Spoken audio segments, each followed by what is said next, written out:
విఘ్నాలను తొలగించే గణేష్ ఉత్సవాలకు ప్రభుత్వం ఏ విధమైన ఆంక్షలు విధించవద్దు అని కొన్ని లక్షల మందికి జీవనాధారమైన గణేష్ ఉత్సవాలను వైభవంగా జరిగే ఈ విధంగా ప్రభుత్వం చర్యలు తీసుకోవాలి అని విశ్వ హైందవ పరిషత్ జిల్లా అధ్యక్షుడు దువ్వ వెంకటేశ్వరరావు నాగుబట్ల లక్ష్మణ శర్మ విజ్ఞప్తి చేశారు.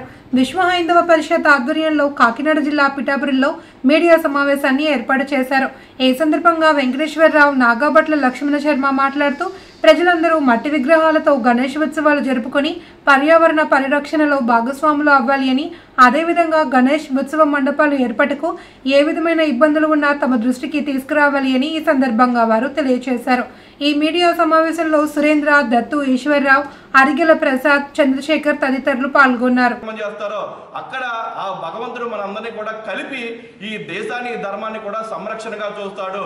కాబట్టి యావత్ హిందువులందరికీ కూడా మేము ప్రత్యేకంగా తెలియజేసుకున్నాం. గణేష్ ఉత్సవాలంటే సినిమా పాటలు కాదండి, గణేష్ ఉత్సవాలంటే అశ్లీల ఉత్సవాలు కాదండి, గణేష్ ఉత్సవాలంటే ఐకమత్యం, గణేష్ ఉత్సవాలంటే భక్తి భావం. ఇక్కడ వినాయక చవితి మండపం దగ్గర ఏ అధికారుల వల్ల ఇబ్బందులు కలిగితే మాత్రం తప్పకుండా మేమందరం కూడా మీకు సహకరించి ఎటువంటి ఇబ్బందులన్నీ కూడా తొలగించే విధంగా చేస్తాం.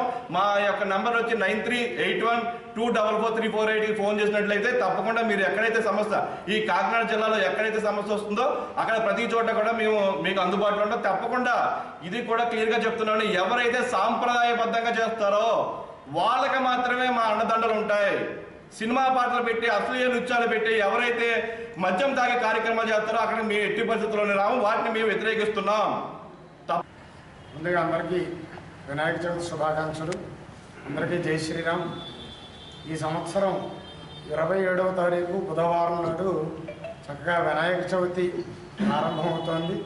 అక్కడి నుంచి కూడా 9 రోజులు పెట్టు మనం వినాయక చవితి నవరాత్రోత్సవాలు జరుపుకోవచ్చు. అదేవిధంగా ఈ సంవత్సరం మరి 7వ తారీఖున చంద్రగ్రహణం ఏర్పడుతోంది. కావున 9వ రోజు కానీ లేదా 11వ రోజు కానీ ప్రతి మండపం దగ్గర కూడా స్వామివారిని ఊరేగింపుగా తీసుకెళ్ళి ఆ రోజు నిమజ్జన కార్యక్రమాన్ని కూడా పూర్తి చేసుకునే విధంగా ముందుగానే ఏర్పాట్లు చేసుకోండి.